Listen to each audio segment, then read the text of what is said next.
이것이 미디어 리터러시다. 엔드 미디어 리터러시 KDF11. 미디어와 리터러시의 합성어인 미디어 리터러시는 좁게는 미디어 콘텐츠에 대한 해독 능력을 지칭하지만 넓게는 미디어에 접근할 수 있고 그 미디어가 작동하는 원리와 미디어 콘텐츠를 분별 있게 비판적으로 이해할 수 있으며 나아가 미디어 콘텐츠를 적절히 활용하고 이를 창조적으로 생산할 수 있는 능력까지 포괄한다.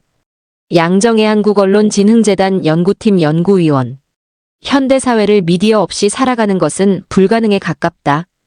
미디어를 얼마나 이용하고 어떤 미디어에 주로 의존하는가는 개인마다 차이가 있겠지만 현대인이라면 일단 미디어 이용자의 범주에 들어간다고 보는 것이 상식에 부합한다. 과거에도 미디어는 존재했다. 책, 신문, 라디오, 텔레비전 등 지금도 많은 사람들이 이용하는 미디어 가운데는 길게는 수천 년, 짧게는 수십 년의 역사를 가진 것들도 포함된다. 그래서 미디어를 똑바로 알고 제대로 이용할 수 있는가, 즉 미디어 리터러시를 적절히 갖추었는가의 문제는 예전에도 중요했다. 그런데 많은 미디어 관련 전문가들이 오늘날에는 그러한 능력의 중요성이 과거에 견줄 바가 아니라고 말한다. 이런 주장의 주요 근거는 미디어의 수가 이전보다 대폭 늘어났다는 사실에 있을까? 기술 발달로 인해 미디어가 양적으로 증가한 것은 사람들의 미디어 이용 시간 자체를 늘려놓았고 그로 인해 미디어에 대한 의존도가 높아진 것이 분명한 만큼 양적 팽창의 영향을 간과해서는 안 될 것이다. 그런데 그보다 더 근본적인 원인에 주목할 필요가 있다. 기술은 단순히 미디어 개수만 늘린 것이 아니라 그 미디어를 통해 발생하는 커뮤니케이션 방식 자체를 획기적으로 변화시키는 데 기여했다. 왜 다시 미디어 리터러시인가? 만약 커뮤니케이션 기술 발달이 신문, 텔레비전으로 대표되는 매스미디어의 또 다른 유형들을 더 만들어내는데 그쳤다면 오늘날과 같은 미디어 환경은 조성되지 않았을 것이다. 매스미디어는 소수의 생산자가 만든 콘텐츠가 수많은 수용자에게 일방적으로 전달되며 특정한 목표 수용자가 정해져 있기보다는 동시에 불특정 다수에게 대량으로 콘텐츠를 전송하는 것이 특징이다. 따라서 매스미디어가 중심이 되는 커뮤니케이션 환경에서는 콘텐츠를 생산하는 사람과 소비하는 사람이 뚜렷이 구분되고 이로 인해 생산자에게 커뮤니케이션의 주도권이 부여되는 것이 일반적이다. 그런데 인터넷과 이를 기반으로 운용되는 각종 서비스들 SNS, 블로그, 모바일 메신저 등은 일방향성이 아닌 상호작용성을 특징으로 하며 그 안에서는 콘텐츠 생산자와 소비자 간 경계가 모호하다. 과거에는 미디어 콘텐츠를 소비하는 위치에 머물던 수용자들이 이제는 콘텐츠의 생산, 그리고 확산에도 직간접적으로 기여하게 된 것이다.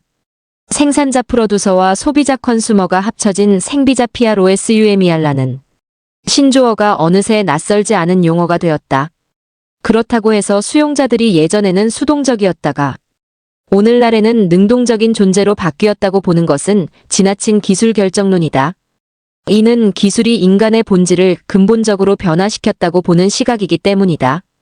시청자와 실시간으로 소통하는 방송 콘텐츠로 인기를 끌었던 MBC의 마이리틀 텔레비전. 과거에도 방송사 신문사에 제보하거나 독자 투고를 하고 보도, 내용 등의 항의를 하는 것과 같은 매우 적극적인 행동을 실행하는 수용자들이 존재했다. 그런데 미디어 환경이 달라지면서 수용자가 콘텐츠 생산 및 유통에 참여할 수 있는 손쉬운 방법들이 대거 생겨났고 그로 인해 실제 참여가 증가한 것이다.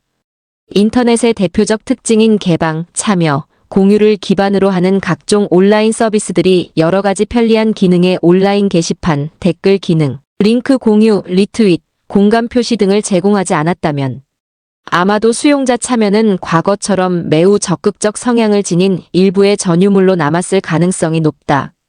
언론사를 직접 방문하거나 전화를 걸어 자신의 의견을 전달하는 행동과 컴퓨터 앞에 앉아 키보드와 마우스 몇 번 조작으로 정보를 만들어내거나 공유하는 행동은 적극성의 수준을 기준으로 볼 때 동일 유형으로 분류하기 어렵다.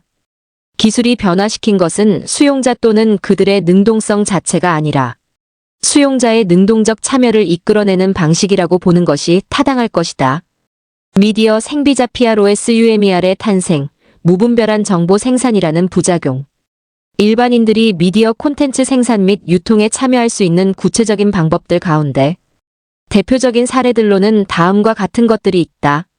먼저 가장 적극적인 유형으로는 게시물을 직접 작성해 소셜미디어 SNS, 블로그, 인터넷 카페, 모바일 메신저 등을 통해 유통시키는 것이다. 이와 유사하게 완전한 창작은 아니더라도 기존의 콘텐츠를 재가공 편집해 일정 정도의 새로운 창작성을 갖춘 게시물을 게재하는 것도 가능하다. 다음으로 직접 생산만큼은 아니지만 이에 버금가는 활동으로 뉴스를 비롯한 각종 콘텐츠에 댓글을 작성하거나 온라인 공간에서 미디어 콘텐츠를 주제로 한 토론이나 대화에 참여하는 행동이 있다. 이에 비해 좀 더 소극적이고 간접적인 방식으로는 특정 미디어 콘텐츠를 공유하기 자신의 SNS 블로그 계정으로 스크랩하거나 모바일 메신저 등의 폐쇄형 소셜미디어 친구들에게 직접 전달 등 콘텐츠 및 댓글에 좋아요, 싫어요, 화나요와 같은 공감 표시하기, 추천하기 등이 포함된다. 우리는 SNS를 통해 게시물을 작성하거나 댓글 작성, 좋아요, 공유 등을 통해 미디어 콘텐츠 생산 및 유통에 참여한다. 위에 열거한 유형들을 포함해 일반인의 콘텐츠 생산 유통 참여는 과거 매스미디어 시대와는 비교할 수 없는 수준으로 광범위한 영역에서 발생하고 있다. 미디어 리터러시와 관련해서 이러한 현상은 몇 가지 쟁점을 만들어냈다. 우선 전문적인 훈련을 받는 직업 언론인들과는 달리 취재나 보도 윤리에 대한 인식이 낮은 일반인들이 기본적인 사실 확인도 거치지 않은 채 그저 흥미롭다는 이유로 게시물을 작성하거나 퍼나르는 일이 비일비재하다는 점이다. 전통적 미디어 리터러시는 콘텐츠에 대한 비판적 해독 능력이라는 좁은 정의에 방점이 있었다. 그런데 현재 미디어 환경에서는 여기서 한 걸음 더 나아가 미디어 콘텐츠를 효율적으로 활용하고 창조적이면서도 책임감 있게 콘텐츠 생산 유통에 참여할 수 있는 태도와 행동을 갖는 것이 더욱 강조된다. 일반인들의 무분별한 콘텐츠 생산 및 파급은 또한 사회 및 그 구성원들이 실제 필요로 하는 것보다 훨씬 많은 양의 정보가 만들어지는 정보 과잉 생산에 일조한다. 물론 현재의 정보 홍수 상황을 일반인의 정보 생산 확대만으로 설명하는 것은 무리가 있다. 인터넷은 수용자의 정보 생산만 손쉽게 만든 것이 아니라 언론사를 포함한 전문적 콘텐츠 생산 조직의 수 자체를 늘려놓았다. 소수의 생산자가 소비되는 콘텐츠의 대부분을 만들어내던 과거에 비해 정보의 생산과 유통이 훨씬 민주적이고 투명해진 것이 사실이고 특히 일반인의 생산 참여는 기존 콘텐츠의 문법을 벗어난 참신한 접근을 담아낼 수 있다는 점에서 분명 긍정적인 측면이 있다. 그런데 다른 한편으로는 검증되지 않은 내용의 무분별한 생산과 유통, 지나친 경쟁으로 인한 선정적 콘텐츠 양산 및 하향 평준화 같은 부작용이 속출하고 있다. 물론 다양성의 측면에서는 양적 증가에 부합할 수준에는 못 미치더라도 한정된 콘텐츠만 생산되던 과거에 비해 스펙트럼이 더 넓어진 것이 사실이다. 문제는 과거보다 더 생산되는 콘텐츠 중 상당수가 사람들의 이목을 끌거나 돈벌이만을 목적으로 하는 저급한 수준이라는 데 있다. 언론사 같은 전문 콘텐츠 생산 조직이라고 해서 이로부터 자유로운 것은 아니다. 클릭 유도를 위해 기사 내용과 일치하지 않는 자극적 제목을 붙이는 낚시성 기사, 지배적인 온라인 뉴스 플랫폼으로 자리 잡은 인터넷 포털에서 트래픽을 높일 목적으로 언론사들이 동일한 기사를 반복적으로 올리는 어뷰징, 특정 기업이나 정부, 조직 등으로부터 대가를 받고 홍보하는 내용의 기사를 써주는 광고성 기사 등이 폐해의 대표적 사례들이다. 이러한 유형은 애초에 돈벌이가 목적이기 때문에 내용의 사실성이나 객관성 등은 우선적인 고려사항이 아니다. 이보다는 덜한 경우이긴 하지만 정상적인 게이트키핑 과정을 거쳐 생산되는 일반적인 기사들도 지나친 속보 경쟁으로 인해 사실 확인을 충분히 거치지 않고 보도되는 경우가 허다하다. 오프라인 매체에서는 오보에 대한 정정 자체가 쉽지 않지만 온라인에서는 사후에 틀린 사실이 확인되면 그 부분을 바로 수정해서 다시 업로드하거나 슬그머니 기사를 삭제해버리면 되기 때문에 이런 관행이 쉽게 고쳐지기는 어렵다. 작년 미국 대선을 기점으로 전 세계적 관심사로 떠오른 가짜 뉴스 페이크 누주는 비교적 신뢰도가 높은 콘텐츠 유형인 뉴스의 형식을 차용해 거짓된 정보를 유통시키는 유형이다.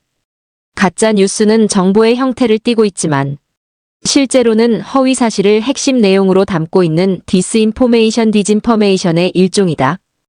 이러한 디스인포메이션은 루머, 지라시 등의 형태로 오래전부터 존재했었다. 지금 주목을 받고 있는 가짜 뉴스는 뉴스의 형태를 띠고 있는 경우가 많아서 이를 접한 사람들이 의심 없이 받아들이게 될 가능성이 높다는 점 때문에 더 문제가 되는 것이다. 실제 해외에서는 유명 언론사와 비슷한 인터넷 주소로 가짜 뉴스 사이트가 만들어지는 등 명백히 뉴스처럼 보이는 것을 의도한 가짜 뉴스가 횡행하고 있다. 이에 비해 국내에서는 가짜 뉴스 사이트가 만들어지는 것이 아니라 출처가 불분명한 가짜 뉴스들이 주로 카카오톡, 밴드와 같은 폐쇄형 소셜미디어를 통해 개인들 간에 전달되면서 파급되는 것이 특징이다. 미국 등의 해외 사례에서 가짜 뉴스는 뉴스나 언론사라는 형식 포맷의 신뢰도를 오남용하는 것이라면 국내 가짜 뉴스는 이용자 개인이 맺고 있는 인간관계에 기반한 전달자 신뢰도에 기생하는 형국인 것이다. 콘텐츠 분별 능력이라는 면역력이 요구된다. 가짜 뉴스를 비롯한 디스인포메이션, 그 외에 앞서 소개했던 여러 유형의 품질 낮은 미디어 콘텐츠는 수없이 많이 생산 유통되고 있고 이에 대응하는 방법으로 여러 가지를 생각해 볼 수 있다. 우선 가장 손쉬운 방법은 미디어 이용 자체를 극단적으로 제한하는 단순 회피이다. 이는 저급한 정보에 노출되지 않기 위해 미디어를 최소한으로 이용하거나 아예 이용하지 않으려는 행동으로 비유하자면 독감 바이러스에 노출되는 것을 막기 위해 외출을 극도로 줄이거나 외출 자체를 하지 않는 것과 유사하다. 그런데 이러한 행동은 현실적으로 실행하기도 어렵지만 그다지 권장할 만하지도 않다. 현직 교사이면서 지적 자기방어를 위한 매뉴얼을 주제로 최근에 책을 출간한 소피 마제의 메이지이티 2015-2016가 지적했듯이 미디어 생태계에 유해한 콘텐츠가 상당량 있는 것은 사실이지만 그렇다고 해서 미디어 자체를 멀리하는 것은 미디어가 전하는 내용 전부를 아무 생각 없이 덥석 믿고 받아들이는 분별 없는 행동과 근본적으로 차이가 없을 만큼 어리석을 수 있다. 지적 자기방어를 위한 매뉴얼을 주제로 한 책. 너희 정말 아무 말이나 다 믿는구나. 의 저자 소피 마제는 책을 통해 비판적 사고의 중요성을 강조했다. 사진 출처 DAILYMOTION, EDUCATION FRANC. 다음으로 유해하거나 품질 낮은 콘텐츠를 잘 가려내서 그에 대한 노출을 사전에 차단하는 방법이 있다. 이를 실현할 수 있으려면 콘텐츠의 품질을 정확히 평가하는 단계가 필요하다. 여기에는 전문적 식견을 갖춘 누군가가 사전에 콘텐츠의 품질을 평가해서 이것은 봐도 괜찮고 저것은 안 보는 것이 좋을 것 같다는 지침을 주는 것이 가장 효과적일 것이다. 앞에서와 마찬가지로 질병에 비유하자면 특정 질병에 대처하기 위해 전문가의 처방을 받은 약물을 복용하는 것에 해당한다. 문제는 그러한 전문성을 갖춘 사람이 얼마나 되며 설사 그 수가 충분하다 하더라도 미디어 이용자 한 사람을 일일이 쫓아다니며 지침을 주는 것이 현실적으로 가능하냐는 데 있다. 즉 전문가의 도움을 받아 대응하기에 질병을 일으키는 바이러스 자체가 너무 많은 환경이 된 것이다. 과거에는 훈련을 받은 소수의 사람들이 일정 수준 이상의 검증 과정을 거쳐 콘텐츠를 제작했기에 이용 가능한 콘텐츠 양 자체가 제한돼 있었다. 더구나 개인 미디어가 발달하지 않았었기 때문에 학부모, 교사 등이 청소년의 미디어 이용 시간이나 방식을 전반적으로 지도하는 것이 가능했다. 그에 비해 지금은 거의 무한대에 가까운 콘텐츠가 인터넷상에 존재하며 스마트폰, 태블릿 PC, 노트북 등 개인이 오롯이 소유하고 이용하는 미디어를 통해 마음만 먹으면 깨어있는 내내 이를 접할 수가 있다. 한마디로 개인이 노출되는 모든 미디어 콘텐츠에 관해 누군가가 따라다니며 지도해주는 것이 불가능한 환경이 된 것이다. 결국 저급한 콘텐츠를 가려내고 그로부터 나쁜 영향을 받지 않으려면 이용자 개개인이 분별력을 갖추어야 한다는 결론에 이른다. 이러한 분별력은 여러 다양한 질병으로부터 근본적으로 스스로를 보호할 수 있는 능력, 즉 면역력을 기르는 것에 비유할 수 있다. 미디어 리터러시는 미래 핵심 역량이자 21세기형 교육 모형. 미디어 콘텐츠에 대한 분별력은 곧 미디어 리터러시의 핵심을 이루는 요소이다. 분별력은 단순히 저급한 콘텐츠를 차단하기 위한 소극적인 동기에서만 필요한 것이 아니다. 그보다는 자신에게 또 공동체를 위해 필요하고 유용한 내용을 찾아 적극적으로 활용하는 데 있어 반드시 갖춰야 할 능력이다. 비용을 지불해야 이용 가능한 일부 프리미엄 정보를 제외하고 사람들이 필요로 하는 대부분의 정보는 인터넷상에 넘쳐나며 누구나 접근 가능하다. 관건은 이러한 정보를 신속하고 정확하게 찾고 그 가치를 제대로 평가할 수 있는가 하는 문제이다. 이중 전자, 즉 자신이 원하는 정보에 접근하는 것은 일정 정도의 훈련이나 경험을 통해 비교적 쉽게 익힐 수 있는 기능에 해당한다. 효율적 정보 검색, 정보 탐색 시 유의사항 등은 전통적인 미디어 활용 교육의 마이 미디어인 에저케이션에서 많이 다뤄온 학습 주제이며 특히 디지털 네이티브라 할 수 있는 지금의 청소년 세대에게는 정보를 찾는 것 자체가 그렇게 어려운 과업은 아니다. 그렇다면 남은 것은 콘텐츠의 품질을 제대로 가늠할 수 있는가의 문제이다. 안타깝게도 정보 품질 평가는 정보 탐색과는 다르게 쉽게 익힐 수 있는 기능이라고 보기 어렵다. 이것이 바로 미디어 리터러시 교육이 전통적인 교육과 접근을 달리해야 하는 이유이자 장기적이고 체계적인 교육 과정을 필요로 하는 분야라는 점을 드러내는 핵심 지점이다. 20세기 교육은 교수자교사, 교수, 강사 등과 특정한 교육 내용을 학습자들에게 얼마나 잘 전달하는가에 중점이 있었다. 즉, 지식이나 이론, 법칙, 원리 등을 주요 교육 내용으로 하고 이를 학생들에게 이해하기 쉽게 설명해 주는 것이 핵심인 콘텐츠 교육에 해당했다. 물론 고난도의 지식 정보의 경우 여전히 교수자의 해설이나 지도가 있어야만 학생들이 받아들일 수 있겠지만 그러한 일부 교육 내용을 제외한 각종 데이터, 정보, 단순 지식 등은 인터넷상에 널려 있으며 약간의 노력으로도 손쉽게 찾아볼 수 있다.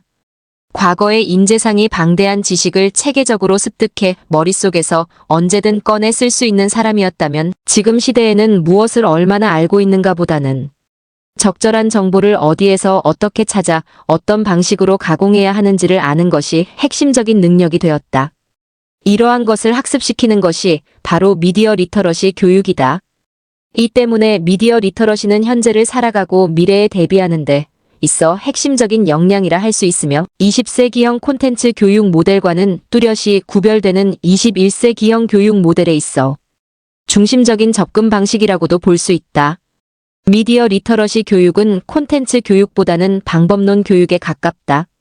물론 미디어 리터러시 분야에서도 미디어의 작동 원리, 콘텐츠 생산 과정, 미디어 생태계에 관련된 핵심 용어 등 기본적으로 익혀야 할 지식적인 부분들은 있다. 그런데 그 중심에 있는 콘텐츠에 대한 분별력과 적절한 활용 능력은 짧은 교육 과정을 이수했다고 해서 단기간에 습득할 수 있는 역량이 아니다. 그보다는 다양한 사례 및 학습 활동들을 반복적으로 경험하는 과정을 통해 시행착오를 거듭하면서 서서히 체득하는 것이 요구된다. 구체적인 사례로 앞서 살펴본 가짜 뉴스 문제에 대한 대응 방법에 대해 살펴보자. 가짜 뉴스를 가려내는데 참조할 수 있는 체크리스트 같은 것을 만들어서 제공한다면 분명 어느 정도는 도움이 될 것이다. 실제로 해외에서는 그러한 체크리스트가 만들어진 사례가 있다. WNYC 안더 미디어 채널의 브레이킹 누즈 컨슈머즈 핸드북, 페이스북에 팁스 투 스파트 폴스 누즈 참조. 그런데 이런 간단한 지침서를 보급한다고 해서 가짜 뉴스, 더 넓게는 저급한 정보를 가려내는 능력이 금방 생기지는 않는다. 가짜 뉴스를 확인하는 10가지 방법. 1. 비판적으로 헤드라인 보기.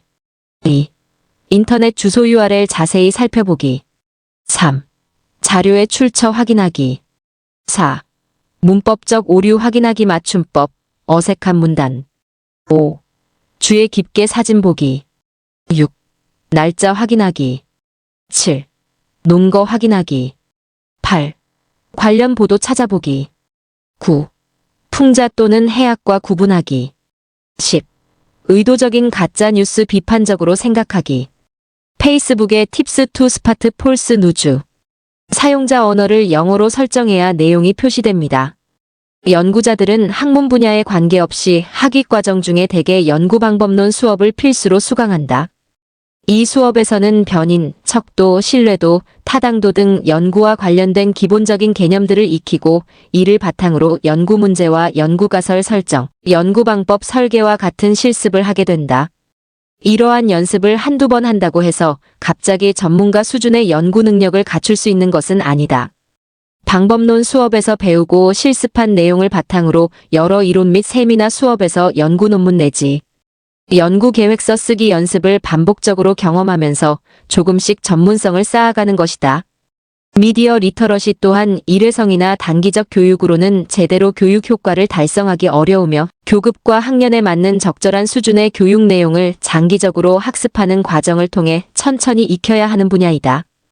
꼭 독립된 교과목의 형태가 아니더라도 여러 관련 과목 국어과 사회과 등에서 미디어 활용 교육을 도입하고 앞서 기술한 21세 기형 교육 모델, 즉 스스로 적절한 콘텐츠를 찾고 정보에 대한 분별력을 갖추는 방향의 교육 방식을 채택한다면 학생들의 미디어 리터러시는 단계적으로 제고될 수 있다. 미디어 리터러시 교육은 국민의 정보복지 첫걸음.